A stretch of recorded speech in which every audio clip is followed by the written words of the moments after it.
Hi, I'm Erin Power. And I'm Laura Rupsis. We're certified health coaches, and this is Health Coach Radio. This podcast is about the art, science, and business of health coaching. We share our insider tips to help you become a better coach and entrepreneur. And we interview expert guests to discover how they've made it in this growing field. It's time for health coaches to make an impact. It's time for Health Coach Radio. Today's episode is brought to you by the Health Coach Success Virtual Masterclass. My co-host Laura and I worked hard to pull together this special online event just for you. It's a 5-day mini course in which we interview the best and brightest health coach and marketing experts on the planet to try to understand how they've become such great coaches and entrepreneurs. Included in the 20-plus expert interviews are some names you might recognize.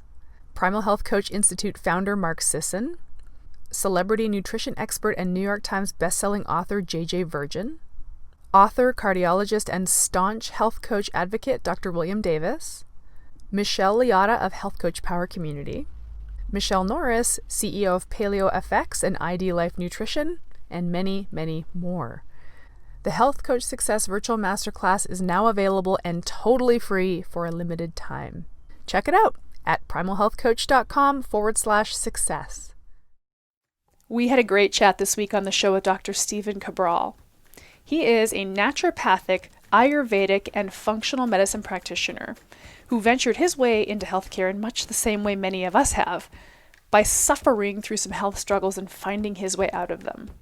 Honestly, it's impossible to summarize everything Dr. Cabral does in this one little introductory soundbite. The depth and breadth of his credentials, experiences, products, and service offerings is vast. Remember that the show notes for our episodes can always be found at primalhealthcoach.com/radio. We'd love to have you screenshot your podcast app and tag us on Instagram at Health Coach Radio. We'll tag you back. Make sure to tag Dr. Cabral too at Steven Cabral. That's Steven with a PH. Now get ready to scratch the surface of a thriving integrative medicine practice with Dr. Steven Cabral. Welcome to the show, Dr. Steven Cabral. We're very happy to have you here. How are you today? Doing well. Thank you for having me on. How are the both of you? Oh, great. Doing good. Mm-hmm. I'm excited to chat with you because as we were chit-chatting just before we pressed record, you dropped a term that I'm really excited about, which is integrative, however you want to pronounce it. And I think the integrative piece is something that we haven't necessarily really talked about a lot on our show that much. And this is an approach to health and wellness that brings in sort of folds in a lot of different modalities and practices. And I get excited about this kind of stuff because I think the health consumer deserves to have this approach taken. So I always get excited when the health consumer is what we call the client or the patient, when they are able to be supported in a really all-encompassing kind of way. So I'm super pumped to talk about that with you and some other stuff too. Why don't we get started with your sort of speaker bio? Give us the lay of the land, the quick, abrupt, super fast version of your history and what got you to where you are today and what you do today. Yeah, absolutely. So the super fast version is that I got sick at 17 years old. I had what's called an idiopathic-based illness, a mystery illness that doctors couldn't figure out. So after 2 years of going to over 24 specialists, spending many tens of thousands of dollars on all sorts of different specialist appointments, I found functional medicine. This was over 20 years ago now. And what happened was that led me down a path of understanding that there's more to the human body than simply blood work. There is a way of looking at the body as a set of systems rather than individual parts. And that really got me thinking. And it was a long road. I mean, again, this is the late 90s. So there wasn't the internet. There wasn't all of this. There weren't all of these great podcasts. So I had nowhere to go and I had nowhere to really understand. But functional medicine taught me that you can actually look at other things such as your hormones, your digestion, your neurotransmitters, et cetera. And over a period of time, I was able to put my body back together. And instead of the later diagnosed with Addison's disease, type 2 diabetes, rheumatoid arthritis, POTS, fibromyalgia, and a whole host of other issues. Wow. My immune system was literally shutting down. Mm-hmm. I realized that all of these things are part of my genetics, but they don't have to be part of my destiny. And I was able to rebalance my body. And now I'm healthier now than I ever have been and have more energy now than I've ever had in my life. So that has led me obviously down a long road. And I try to teach this and speak about it as much as possible. Wow. You know, in our world, right, as far as the health coaching world, the sort of holistic, natural, lifestyle-based medicine, there's your story, I think, resonates with a lot of people. You know, a lot of the people that I follow have a similar story, Yes. and that took them into practice of some kind, right? This desire to want to help other people because you've suffered from it. And now you're on the other side and you have so much to share. And for some of us, it happens at an early age like you, and you're able to, for someone like me, it happened much later. I was already like almost 40. And to try to put myself back through school, like the type of school I would have to go through to do what you do would have been tough as a single mom and kids and all that. So I chose health coach. And you chose to follow this sort of integrative medicine. Can you tell us a little bit about how you put your education together and the direction that you headed and kind of where you are now? Yeah, it's a great question. I get asked this quite a bit. And I actually don't think for the most part, most people are served by going back to school to become a doctor. And the reason is that if you go back to school to be a doctor of anything else except a medical doctor, you just face this enormous uphill battle every single day.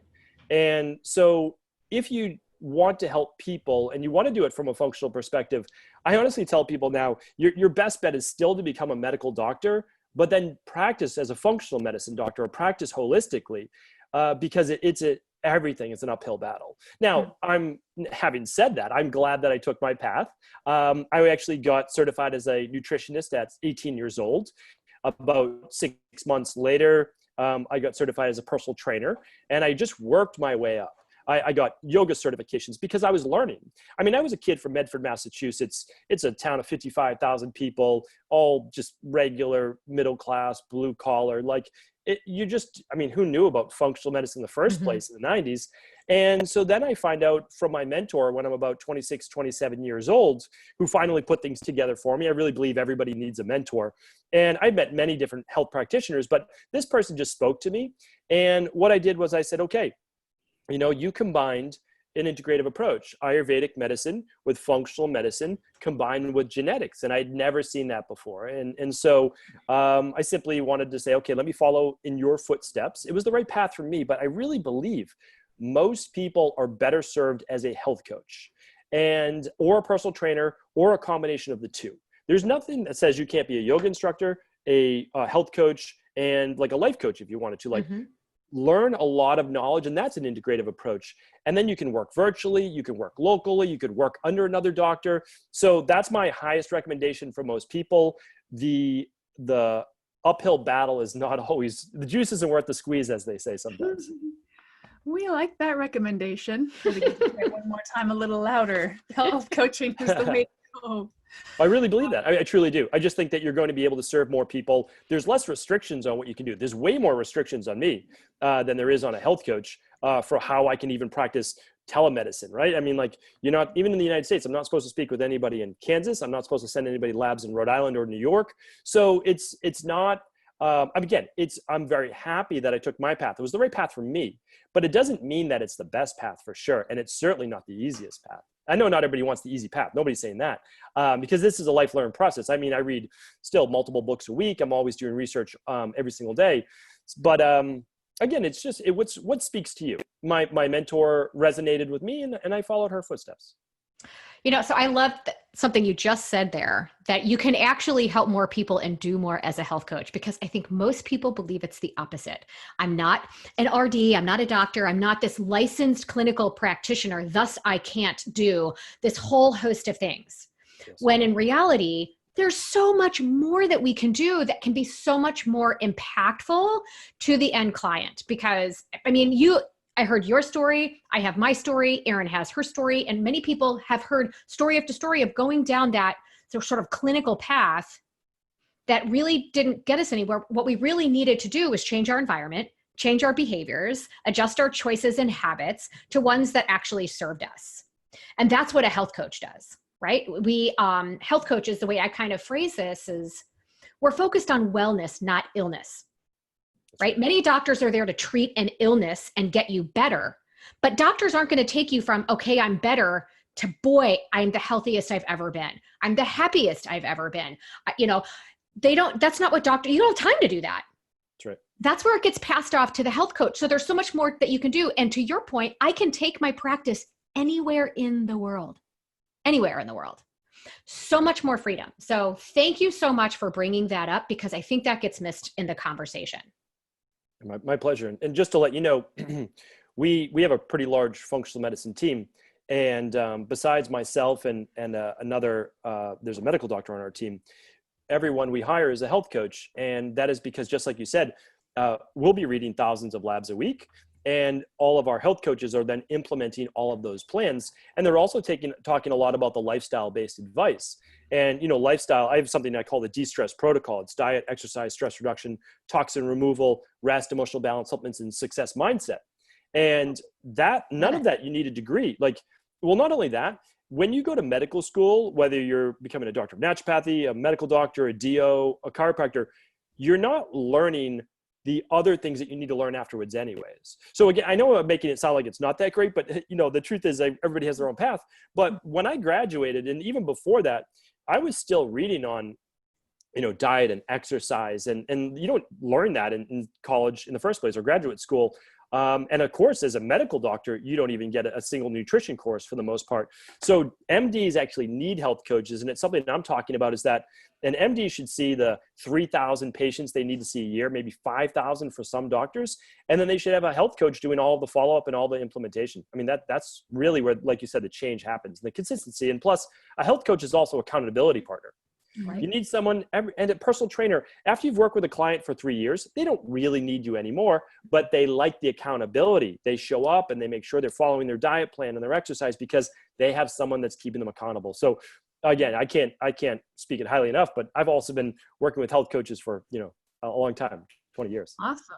Well, I would love to actually get a little bit into, if you don't mind explaining, maybe like anecdotally or by way of example, how the handoff between the medical staff to the health coach goes. Sort of like, when does that happen? How does that happen? Let's say a patient comes in and they've got some kind of metabolic syndrome markers, and you've deduced this through blood testing and maybe symptoms assessment or whatever. I'd love to know how you diagnose things, for that matter. And then at what point do you deliver the client to the health coach, and what sort of handoff do you give? Do you say this patient is pre-diabetic and I need you to work? Can you sort of articulate as an example how that goes? Yeah, so there's two ways of going about it from like a medical perspective. So then there's the MD who probably wouldn't have the knowledge base, and so they would simply say, okay, to the health coach, like, you have the knowledge base, please help this person. They have type 2 diabetes, work with them on nutrition and exercise and sleep and stress. And, but from a natural health perspective, which is my realm. So, even though I have my doctorate degree and I practice and I have to have all malpractice and all that, I still don't diagnose, treat, or cure disease. That's only for licensed medical doctors. That's like a very important distinction. That's why I'm saying medical doctors are the only ones in the world that basically the world looks at, insurance looks at as a doctor. Well, I mean, that's the truth. And that's okay. I didn't get in this for the ego part of it. But what I do is I say, okay, well, in the beginning, it was just me. Like most practices start off, you're a solo practice.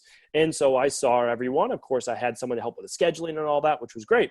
But in my practice, and I really recommend this for health coaches, but of course, I don't know your model, but I always make sure that people sign up for a minimum of 3 appointments, 3 sessions. We don't allow less than that.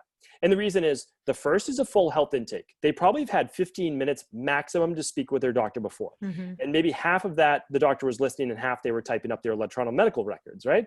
So then the second appointment is we go over their plan. Now, we run labs in between. So we send out for what are called functional medicine labs. They are urine, saliva, hair, stool, and a blood spot. So these can all be done at home. So what we've tried to do, and so to back up, in 2016, I'd been practicing for quite some time as a doctor of functional medicine, essentially. And what I did was said, okay, we're seeing 20,000 people a year, or literally 20,000 appointments a year. What do we do? Like, do we open up more centers? And that was never my goal. My goal is to teach. I love to teach. I love to pass on what I learned. So what we did was we actually open sourced our labs, because you still have to be a doctor to sign off on labs. So now we sign off on labs and we ship them all over the world. So now that grew our practice quite a bit. So I went from seeing people for first appointment, recommending labs, then going over their labs and their wellness plan. And then the third appointment is the follow-up. That matters. And because no matter what plan you give a client or health consumer, as you say, that needs to be tweaked because they're an individual. Now, again, it's minor tweaks, but people just give up at the first obstacle. They might have said, oh, well, you know, they said I could eat lettuce. Well, maybe you can't digest lettuce. That doesn't mean that it's good or bad. It is what it is right now. And so we make that adjustment. So we always do that 4-week follow-up to make sure those changes are there. And my first health coach I hired, because I was seeing so many people, I couldn't do the email support. So now they knew my programs, they were doing the email support. That gave them a basis. And now what we do, I know this is a long-winded answer, but I'm kind of giving you everything that we do. Great.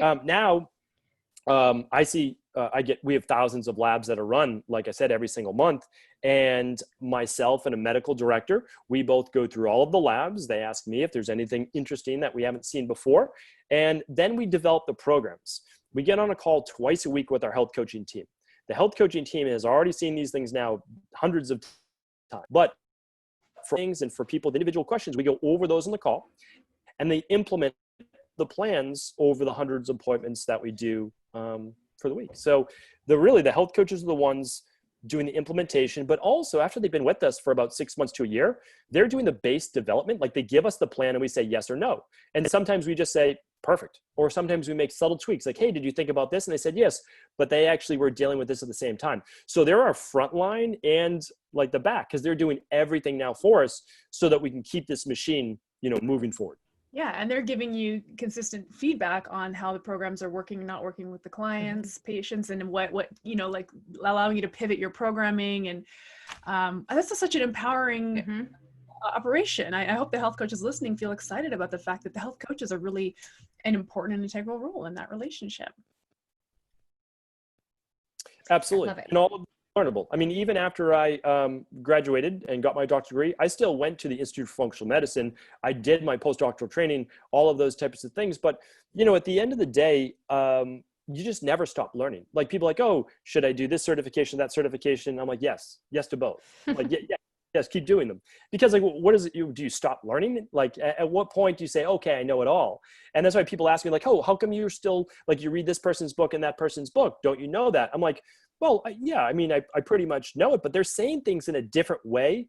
And then it jogs different things in my brain. I'm like, oh, that makes sense. Or I haven't thought about that in years. Or that's a new way for me to cue, a wellness-based client. So that's why, I love the field. And I just think that it grows every year. It gets better every year. And so that's why just keep on keeping on is what I tell people. So your structure, so you have all these health coaches. Are they employees of yours? Are they independent contractors? Are these independent health coaches entirely that are kind of plugging into your system? How does all that work? Well, we have both. So we definitely will refer out as needed. But for the most part, they're employees on our team. It used to be independent contractors. So we would say, okay, we are looking at this many hours per week and whatever it might be. But after a couple of years then of being at now just basically an online functional medicine practice, we know consistently how many labs that have been purchased and how many will be coming in. And we know we need this many calls.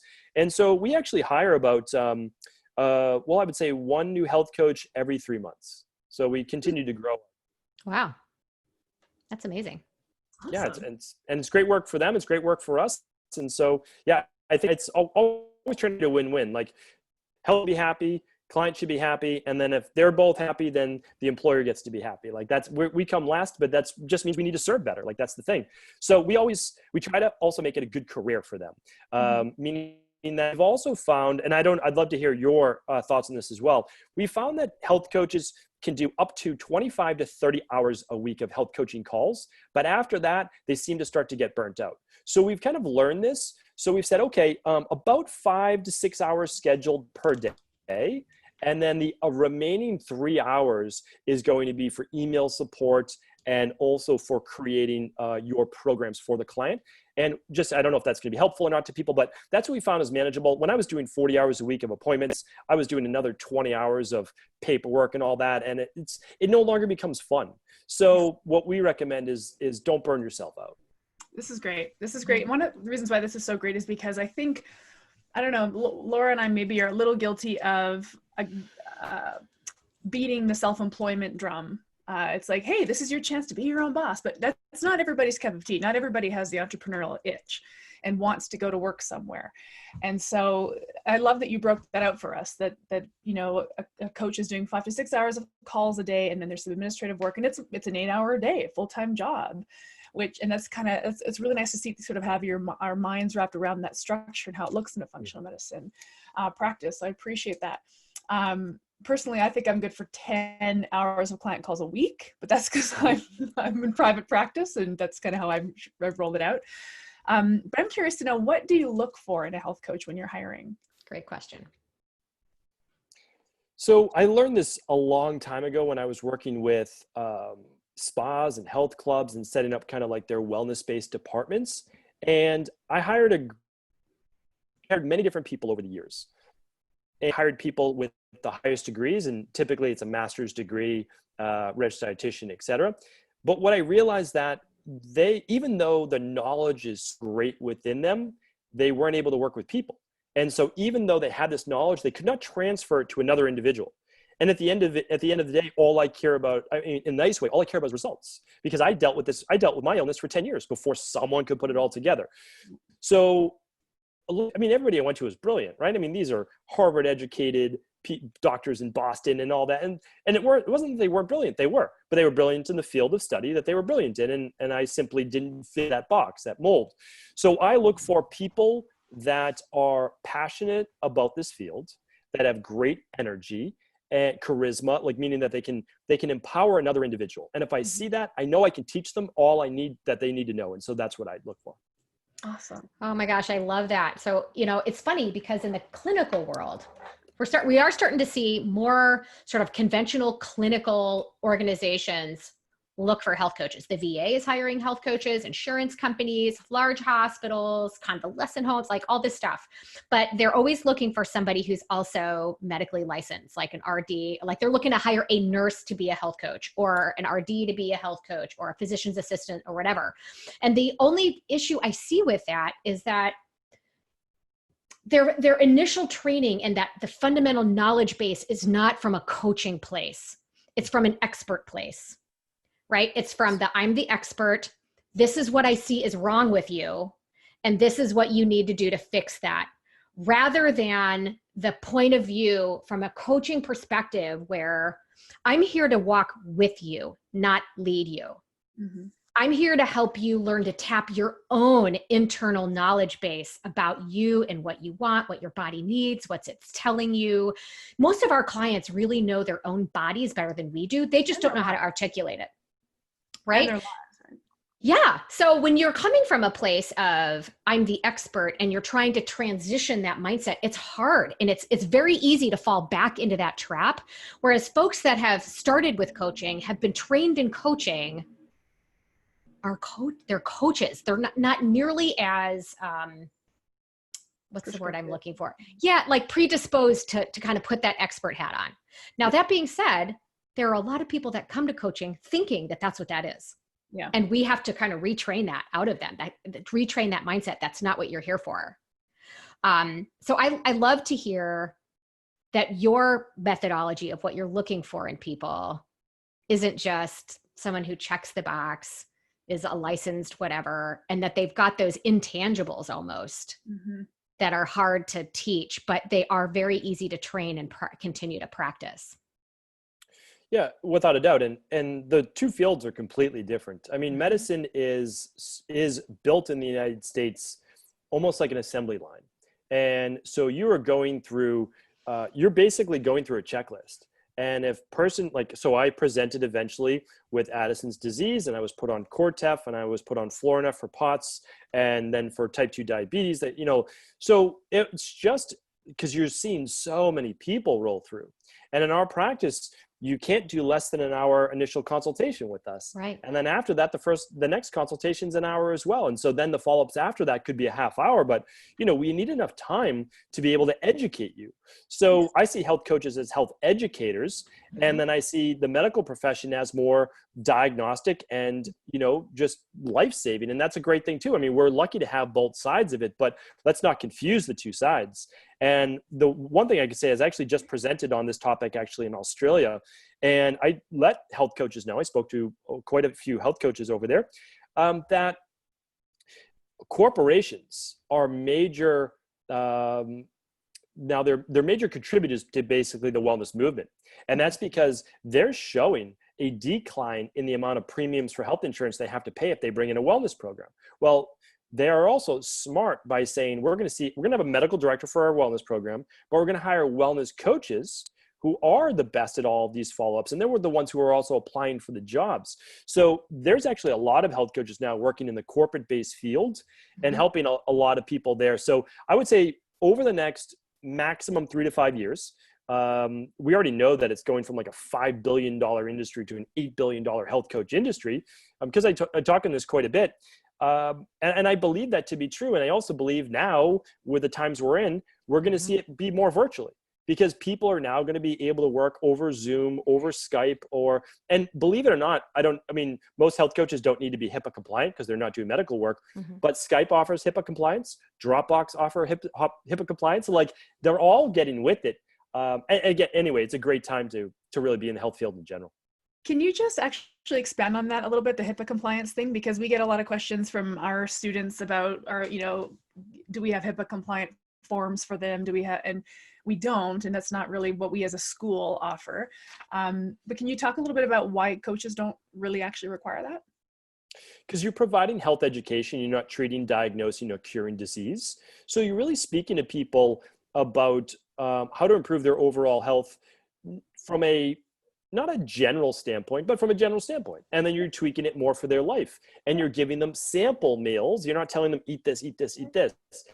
Thank you. And that's what matters. Like, keep in mind, people like, oh, I should go back to school to become a registered dietitian. Well, that's actually what I applied for first and was thinking about it. And then I said, you know what, I'm not going back. I was like 24 years old, 23 years old at the time. Because I saw what registered dietitians do. They're like, okay, chocolate milk, post-workout, this. I said, okay, so I have to follow that. And believe it or not, I actually have a few RDs on my team. We call them recovering RDs. And because they were so jaded with the field, many of them work in hospitals. They're just working with people who don't even want to be there. And they're following the food pyramid and telling them to eat whole wheat bread and all. It's unbelievable. And so that's why that's not the path. You don't want to move the medical path unless you want to practice medicine. You want to move to a health coaching based path because you want to help people with their health. So the medical system is sick care, and we provide healthcare, like true healthcare, even though we can't really say that we're providing healthcare, but that's what we do. We keep people healthy and we help them get healthy. And then if they're ever sick as in terms of life threatening, well, sure, then they should see their medical doctor and get treatment for that. Okay. So health coaches do not require HIPAA compliance. Well, and actually it could go the other way. If you're starting to act like a medical doctor in a medical system, you might be judged as one. So I can't give I'm not an attorney, so I can't give advice on that. I don't think it's bad to use like HIPAA compliance, but you certainly want to have, a waiver that just says, I'm not providing medical based advice. I'm not treating, curing, diagnosing disease. I'm here to provide health-based education and provide lifestyle-based, advice. My final sort of thought on that is, even when people ask us about liability insurance, it's like, oh, well, sometimes people ask me what liability insurance I have. And it's like, oh, I don't really have any because I'm not doing anything that I can be held liable for. I'm literally telling people to go to bed and take a walk and eat their vegetables. Like, do you know what I mean? So it's like, there's a lot of, I think the health coaches get nervous that they're treading into the medical world. And it's like, no, you're not, you don't have to. So you just, kind of chill out a little bit. But they have health coaching insurance now for a very reasonable price every year.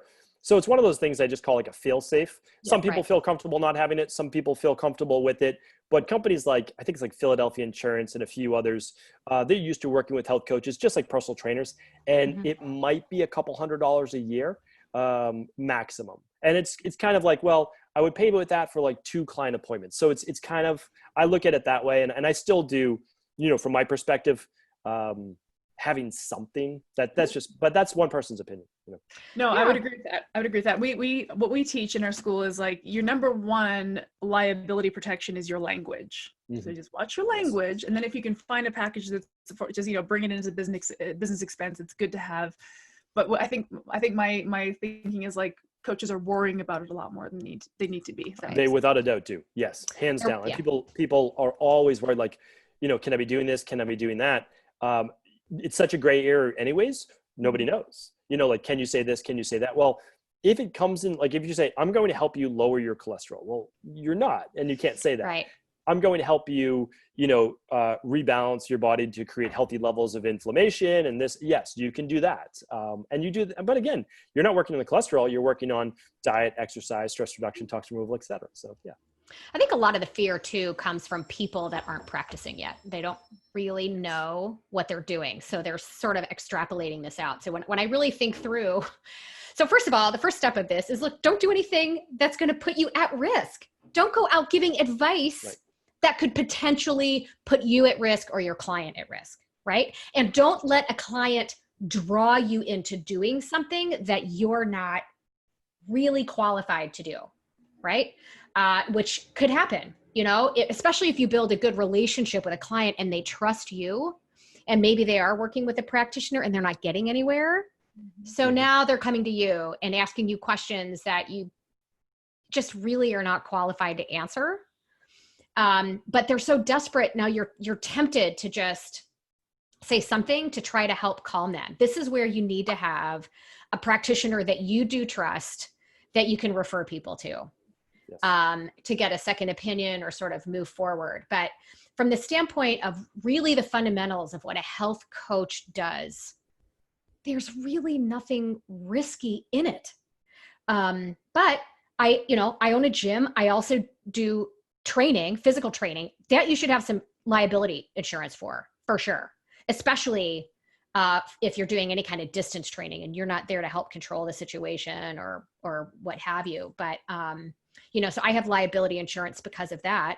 But if basically what you're coaching somebody through is behavior change and lifestyle modifications and improving nutrition choices from processed foods to whole foods, I just fail to see where the risk really lies. So not only is it in your language and how you say things, it's also in your own behaviors and how you're choosing to practice and the type of advice you're giving. This comes up a lot. But I think once people really get rolling and they get comfortable with their practice and what they're doing, then some of that fear kind of goes away a little bit, you know? And what I would say for the beginner as well, and we do this for the health coaches that we hire under our team, even if they're well educated and they're been doing this for a while, is your first few clients don't choose the hardest cases in the world. Right. And so that's what we've always had an application process for clients to work with us. And so what we do is, you don't want to start working with the type 1 diabetic or someone with rheumatoid arthritis, like whatever it is, like right off the bat. Work with someone who's having maybe some digestive issues or some stress in their life, or they can't sleep, like any of those things, because the downside is you can't really hurt them. Like they're just, the worst case scenario is they just don't get better. Like they don't improve their sleep. That's the worst case. With someone with diabetes, it might be a little bit more serious. And so that's why just start with easier cases first. I was told the same thing. It's like, don't work with, X, Y, and Z right out of the gate, because it's going to take all of your time. You're going to be doing extra research. You're going to be doing all of these things. And it was good advice. So you build up a little confidence as well. We always encourage coaches to, I guess in like a functional medicine system, it might be a little bit different, but in private practice, it's like you have a really clear lane. Like I specifically only work with metabolic syndrome based. I don't work with autoimmunity. I don't work with women's health issues or pre and postnatal. I literally only do people who can't manage their blood sugar or their insulin levels. So sort of specializing kind of helps you. It helps the coach in that way. And typically we specialize in the area that correlates to our own personal health struggle. So it makes it a lot easier. When we start business training with health coaches, that's the first thing we ask them to do is like, tell us about you. What's your story? What brought you here? Because that's going to start chipping away at what you're really good at. And sometimes we get coaches who say, well, I never had a weight issue. I never did get sick. It's like, that's fine. What brought you here? Well, I was in pretty good shape, and I just kind of got in better shape, and I started performing better in the gym and in my sport. It's like, great, there's your area of specialty. That's cool. It doesn't have to be disease states, but I think it's really important for coaches to get clear on what they're super good at, and then just do that. Yeah. Well, one thing I would add to that, if you can help someone lose weight, so in our practice, we go weight loss, wellness, anti-aging. You can't work on anti-aging until you get well. And you can't get well really until you lose that 50 or 60 pounds. Yep. Because a lot of your wellness-based issues may go away. High blood pressure, high cholesterol, type 2 diabetes, et cetera, if we can help you lose that 50 pounds. So as a health coach, whatever your area of expertise is, I can't recommend enough working with some body transformation weight loss clients. One is because you'll never run out. I mean, our world, it's pushes people, and especially now children too, to becoming overweight. So if you can do that and you successfully help people with diet and exercise, and as they say, when diet and exercise isn't enough, it's typically always enough. You just get on the right program, and you'll be very successful. Yeah, I would agree. I would agree with that. I think anybody who jumps into the metabolic coaching space is good to go. The statistic right now is that 88% of Americans are metabolically unhealthy. That's crazy. Right. Yeah, that statistic came to light in the environment we're in right now, right? When you're taking a look at, of the people that we know have contracted this COVID-19 virus, or I always get the terminology wrong, but those with the worst outcomes are by far the metabolically broken individuals. I mean, kidney disease is in there for obvious reasons too, but I just think, and I would love your opinion on this, I hope to God that something positive comes out of this, and the something positive that's top of my mind is a greater awareness of our frailties and our vulnerabilities as far as our healthcare system and the way people are taking care of themselves. That we're going to see more individuals with a focus on just putting, first of all, we need the general healthcare system, the conventional healthcare system, to finally admit that type 2 diabetes does not have to be a lifelong managed disease, that this is something we can put into remission. Same thing with heart disease, hypertension, and all these things. Because right now, conventional medicine just treats it like a managed state. We're just going to keep you on prescription drugs to keep it down. It's almost as though the whole notion that they can reverse it is like a myth. Yeah. But those of us in the functional space are screaming like that's not true. What do you think we can do, or what do you think is going to kind of come out of this, or what can we do in our space to try to shine a light on this for people? Well, you're right. The majority of people, I mean, I do a weekly video on the COVID-19 coronavirus. And the reason is I'm trying to provide an unbiased perspective with both the conventional medicine side of it and also the naturopathic side of it. And the reason I do that is because this is a disease, or I should say it's a virus, it's an illness that comes on quickly and is very serious for a certain group of people. Now, so that means that they need conventional medicine care. And right now we're looking at Ativan, we're looking at hydroxychloroquine with azithromycin, but we're also seeing that, 1.5 grams of vitamin C 4 times a day is working exceptionally well too. Same with zinc, same with melatonin for its ability to quiet cytokines, and vitamin D too. So people should be doing all of it. Now, you want to be doing the natural health side of it before you get sick. That's always the best case. The truth is that the average age of mortality with COVID-19 is about 77.4 years old. The people over 75 years old have it the worst, and that's because of catabolism, low protein, and then all sorts of, just like you mentioned, issues with their health. But that starts now for people, unfortunately, in their 40s. So if we look at it, heart disease, stroke and high blood pressure, type 2 diabetes, and cancer's in there as well. But if you don't have one of those four, and let's just take cancer out for a second. If you don't have one of those four, your likelihood that you live 10 years longer than your counterparts is so high, because 75% of all mortality is dying from one of those three things.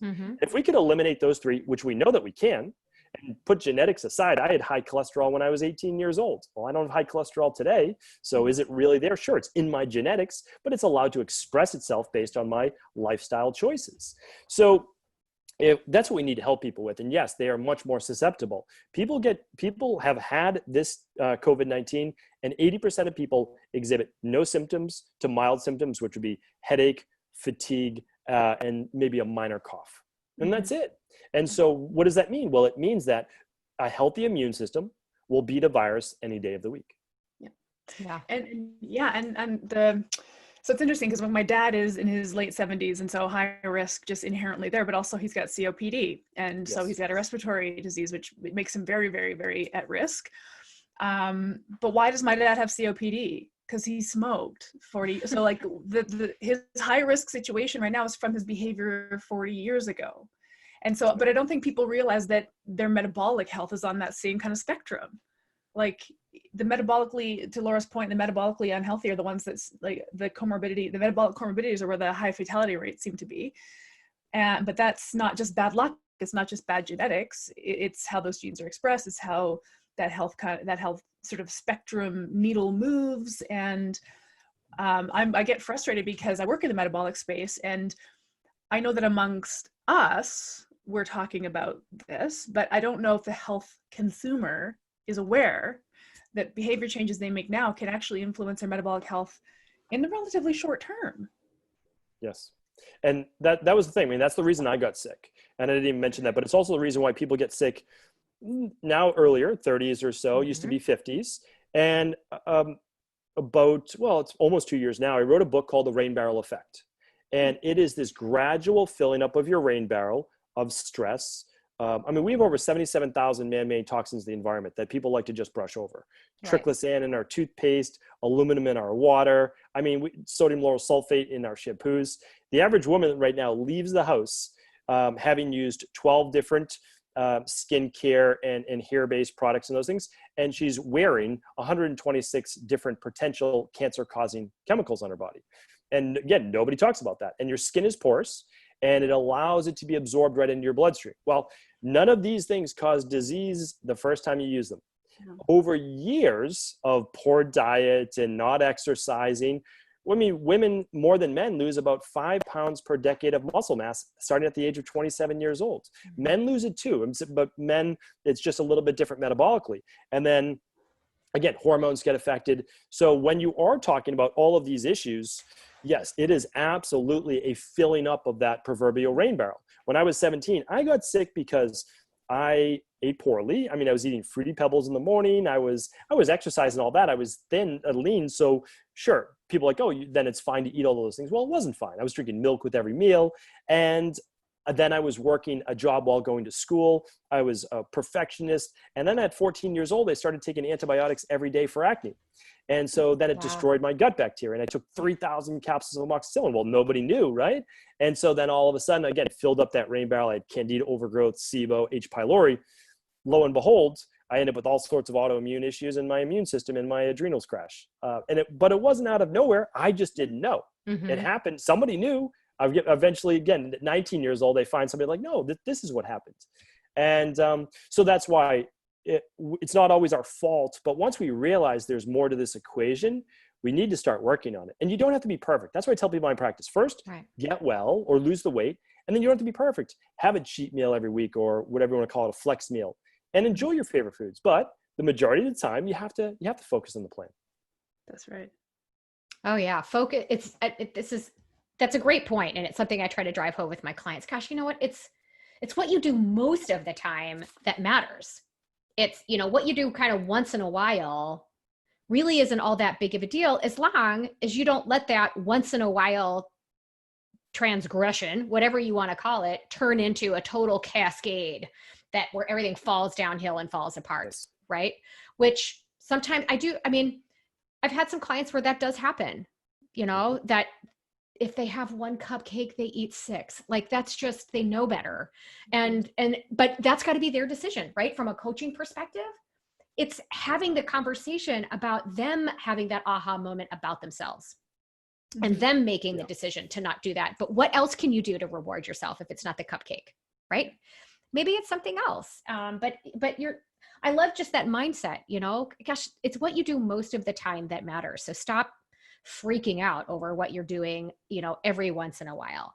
I was thinking, one thing that I try to teach or empower my clients with is like, great news, you're in charge of the inputs. Right. that's great news. You're completely in charge and your body's going to respond to whatever inputs you provide. Isn't that empowering? Isn't that exciting? And I've also started empowering my clients a little bit more over the years. And you've touched on this a few times.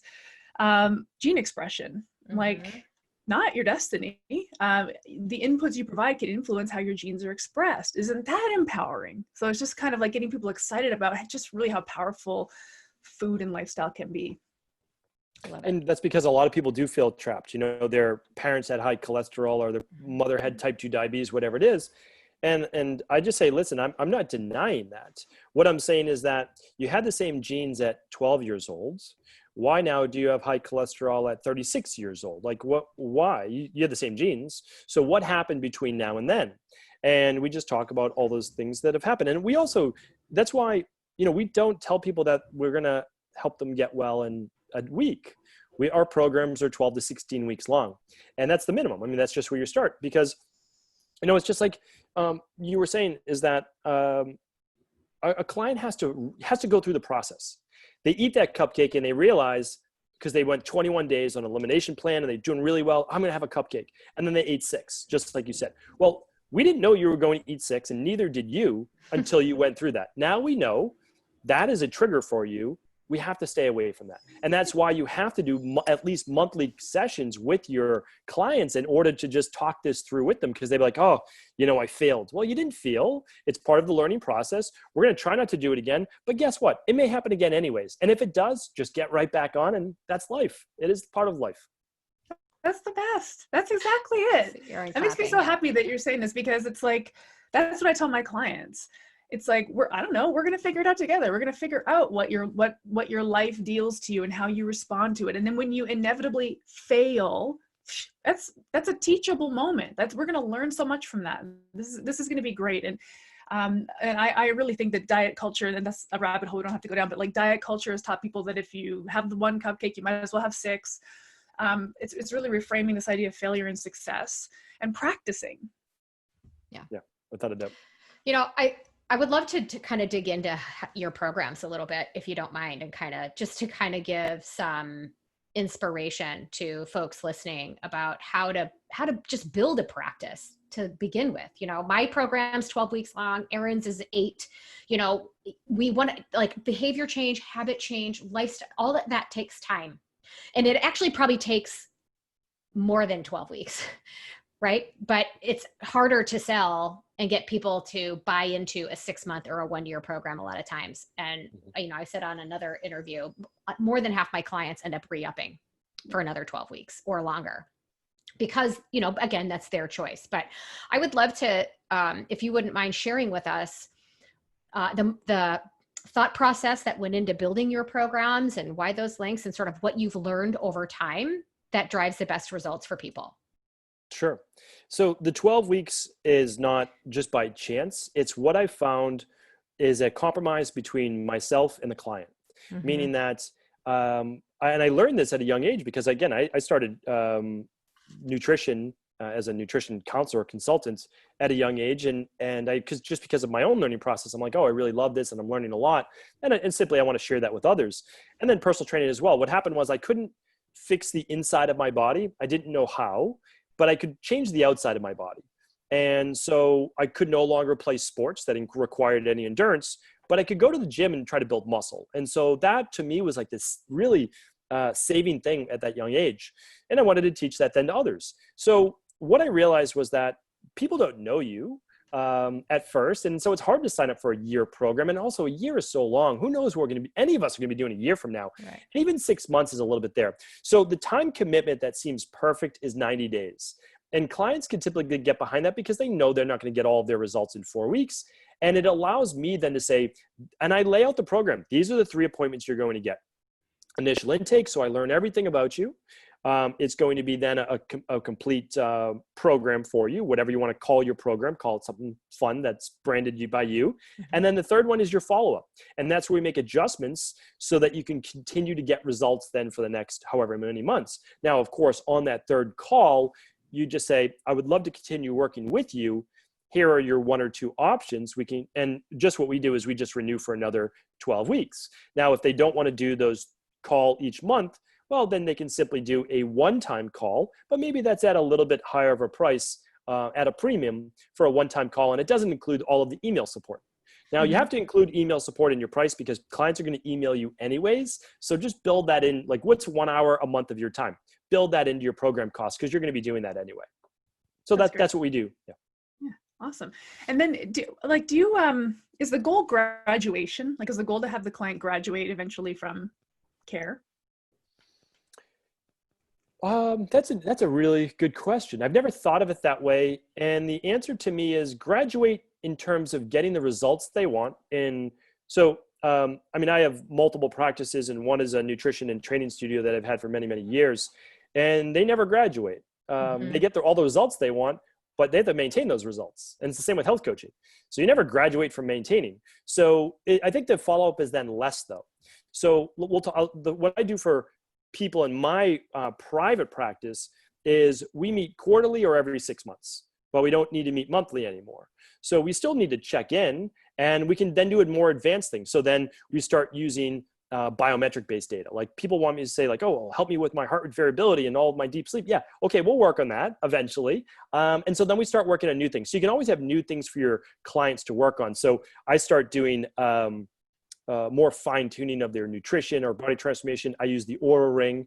I'm not partial to the Oura Ring, but it's a great device to look at sleep and to look at heart rate variability, et cetera. And so that's then what they get excited about. And so I have other programs, but keep in mind, you won't want to see all of your clients monthly after a year anyways. And that's because you have new clients coming in. So maybe quarterly is great to check in, or once every 6 months. So that's what I do.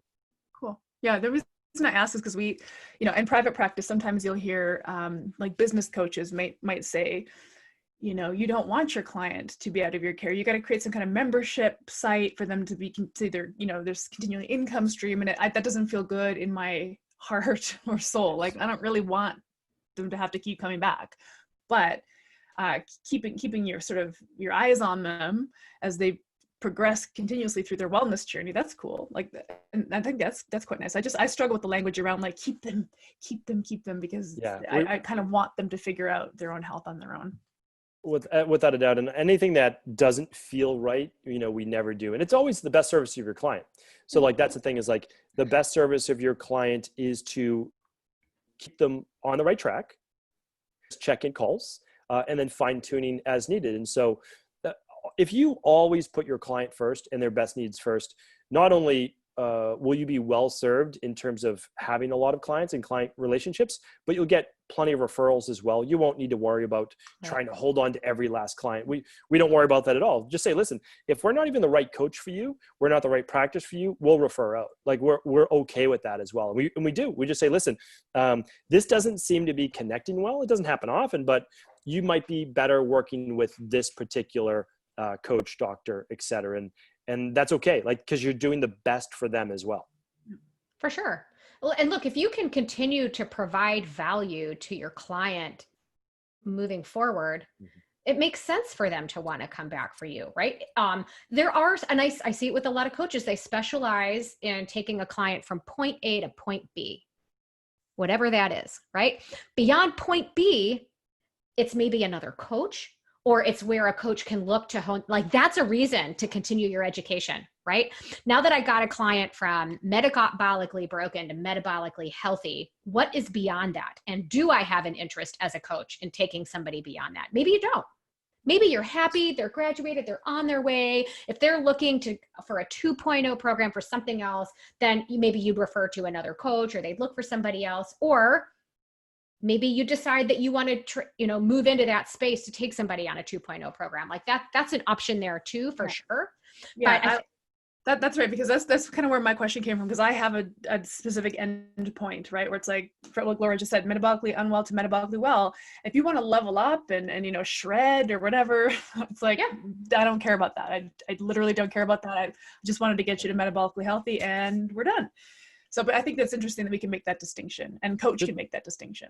I mean, that was perfect. Like that, and was much better said than what I was saying. Is if you continue to provide value to that person, then continue on. If your value has stopped, that's okay too. So, for example, we work with a lot of CrossFit athletes in our practice too.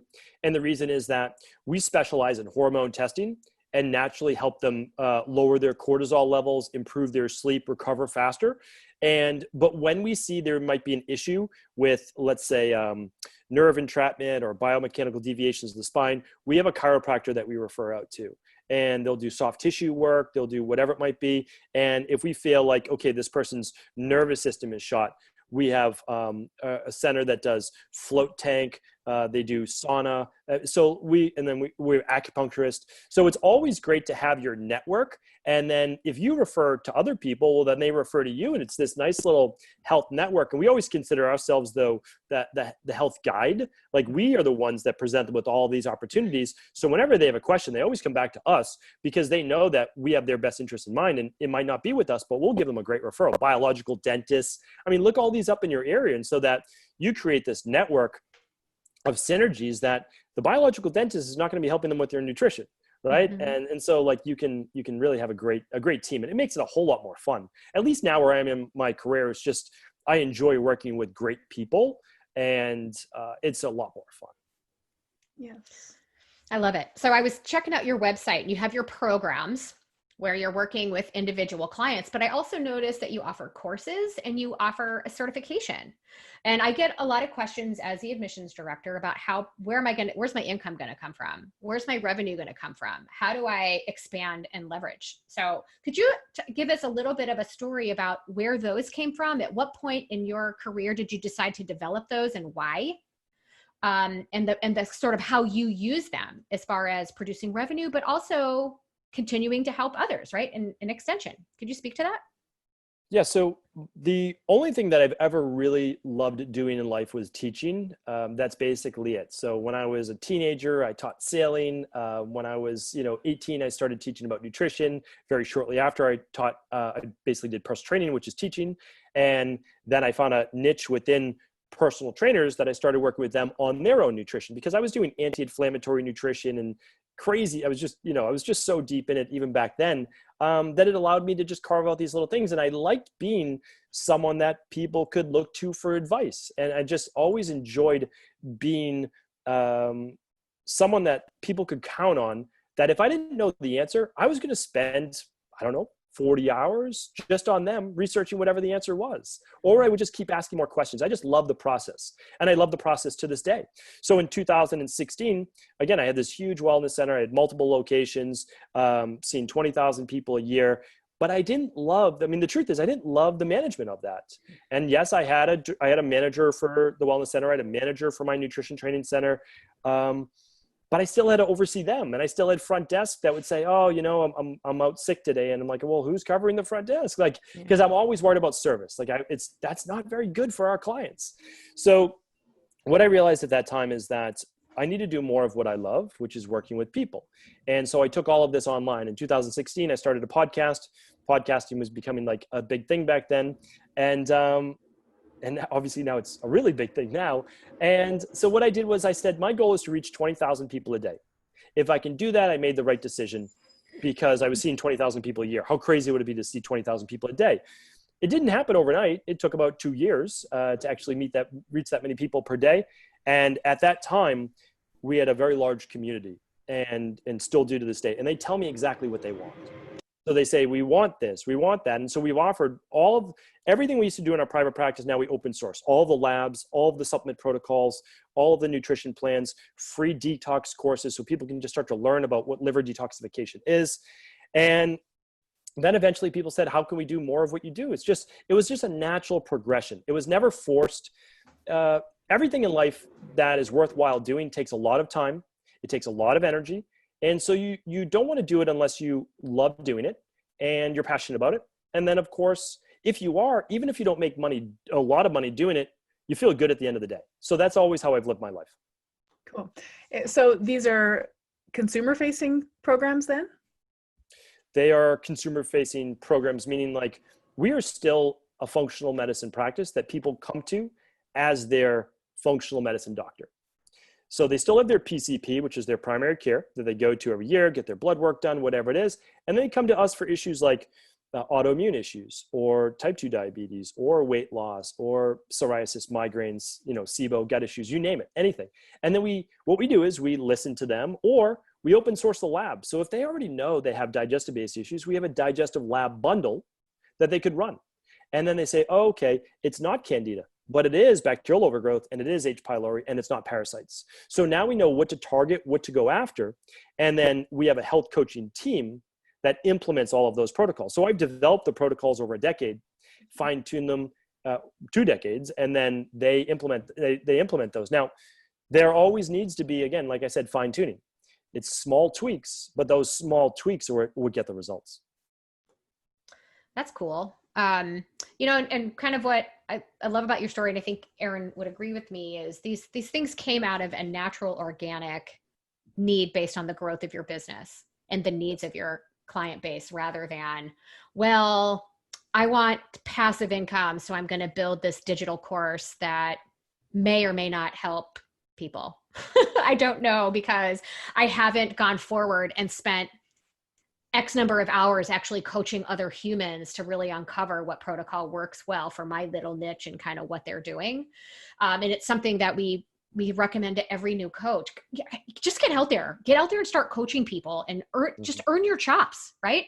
That's right. Learn what it means to be a good coach, what coaching is and what it isn't, what you feel comfortable in, what you feel uncomfortable in, what you feel is your wheelhouse versus what isn't. All this stuff kind of progresses naturally. So I love go ahead. I was just gonna say, that's a huge pet peeve of mine. And I don't even think of this, but you're jogging my memory as well. Like, you own a gym, like you're in it, like you are helping people, and same with you, Aaron, as well. And you can then coach other coaches how to do it. But I see so many people that are not coaches that don't work with clients, and then all of a sudden they're helping people build coaching business. And I'm like, well, what coaching business did you build? I'm not really sure how that works, because I look out for that end person, that end consumer, and they are being duped. And you know what? The truth is that you don't want to build a membership site or all of these things if you haven't built up like your brand and your education and helped a lot of people, because it's not as easy as people, excuse me, make it out to be. And the truth is that it's usually not as satisfying. Like I get a lot of satisfaction from actually speaking with the person that I'm helping and seeing those particular results. Now it's a trade-off. You can only work with so many people per hour, right? So you can do both eventually, but first master your craft and then develop a course, develop something where, yes, there could be some passive income. There's nothing wrong with that at all. I mean, like, we should be successful in every area of our life. So if people have financial or money-based issues like I used to do in the past, you need to get over those as well, because you should be successful spiritually, your relationships, financially, in your career, your body, and your health. And if you're not taking care of all of them, well, you're missing out on all the joys of life. Boom. All of what that would, because, you know, so we work for a school that certifies coaches, and they want to know, okay, I graduated, how do I scale my business? It's like, whoa, you just skipped a whole bunch of stuff. Like, you don't have anything to scale yet, or like, understand who you are as a coach, and just really pleased that you articulated that so well and are such alignment with us. So thank you. Well, my pleasure. And you think about too, when I go back to 18 years old, I was helping people, but I wasn't where I am today. Right. You know, so it's like, you don't actually want to scale right away. You want to work with a few people. You know, you're going to help them, but you're not going to be the best at it, but they're still going to get their help. And then you grow from there. So you don't actually want to scale too fast. You want to actually work with some people and make a few mistakes along the way. Exactly. And the few little business coaching conversations that I have with coaches, because I'm the coaching director of our school. So I have these conversations with coaches who are starting their business all the time. And it's like, your first few clients are going to create your program for you. Mm-hmm. So, you know, hang your shingle as the health coach that specializes in whatever you specialize in. A couple of clients will trickle in, and that's how you're going to figure out how to program for those clients and how to troubleshoot what they come up against. And eventually you'll look back at yourself and say, man, I started from there and here I am now. And now I have a thing that I can scale. But I think there's just a rush to kind of, it's timely because, you know, we think about sort of the time that we're in right now, where there's a lot of uncertainty, and the idea around having your own business that's remote seems very appealing right now, especially people are losing their jobs and offices are shutting down and what have you. But there's like, it's like you're not going to replace your full-time salary by being a health coach right out the gate. You're going to have to chip away at it, but it's very rewarding. Like that process, I look back on when I was starting my business, writing my programs and throwing things away and starting again. And I look back on it so fondly. It was such an important part of that evolution. Absolutely. And the nice thing about health coaching is that a lot of people want to do the calls outside of work hours. And so you could finish with your 9 to 5 job, whatever it is, and you could do an hour or 2 hours a night. And maybe that's all you ever want. I mean, 10 more hours a week. And let's say you charge $100, an hour for your call, that's a lot more income. And I mean, that pays for a mortgage. Like, that's huge. And so that's why I tell people, whether you want to do this part-time or full-time, just get started. There's no real downsides to it if you're passionate about it and you love it. And we can help a lot of people. I mean, my thing going forward is that I just believe that health is going to be top of mind. And so who better to help people with their health than a health coach? Like that's the truth.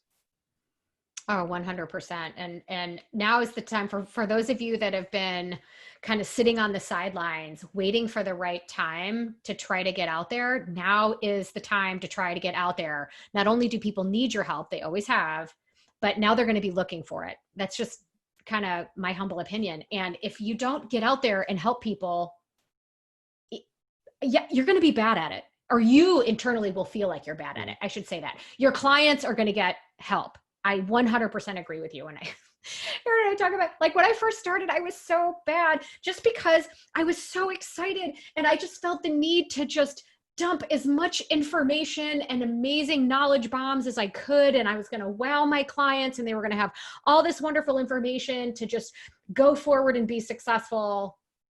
But honestly, maybe they took away 10% of anything, so you learn over time. But because there were things that I learned, it made me a better coach. It made my programs more successful.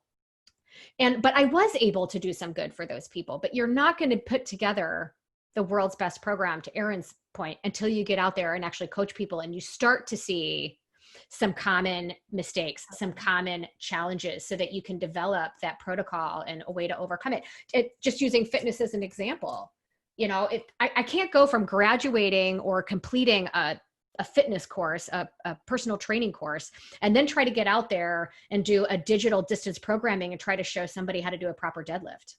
Because until you've done that in person with people several times, you don't know the right cues. You don't know how to identify what's really wrong until you just get out there and actually get your hands dirty, right? And start doing it. So thank you for inspiring people to get out there and be bad at it at first, but get out there and do some good and just get better. Yeah. One thing I've found too is that if you don't even have the confidence to get started, model someone else's program to start. Like, I'm sure that you provide programs We do. that people can feel confident in.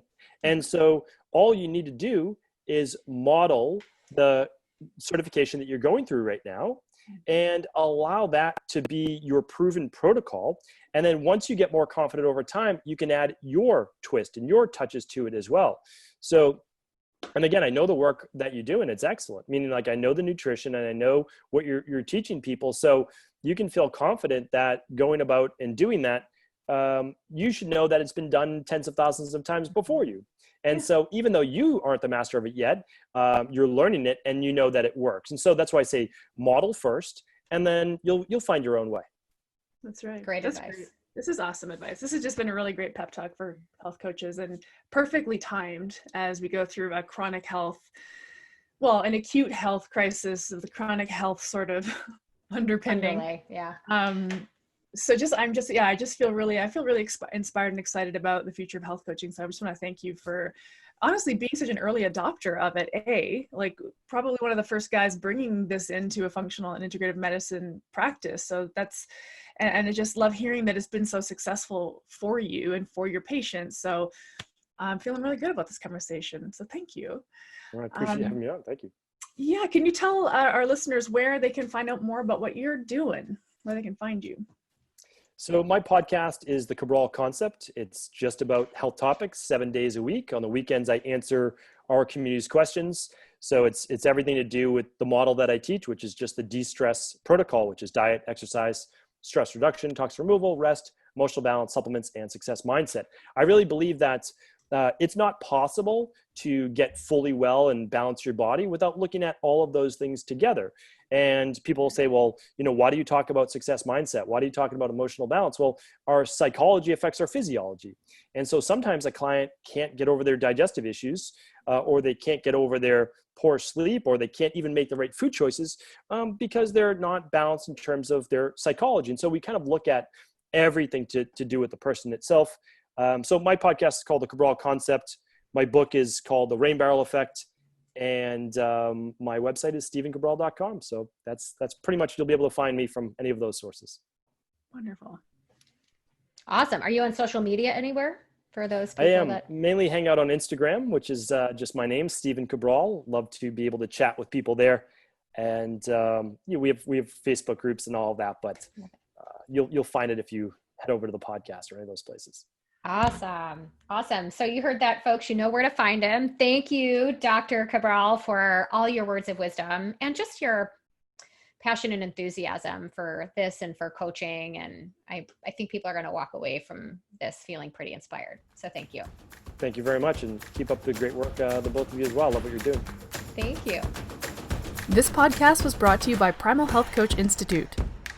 To learn more about how to become a successful health coach, get in touch with us by visiting primalhealthcoach.com/call. Or if you're already a successful health coach, practitioner, influencer, or thought leader with a thriving business and an interesting story, we'd love to hear from you. Connect with us at hello@primalhealthcoach.com and let us know why we need to interview you for Health Coach Radio. Thanks for listening.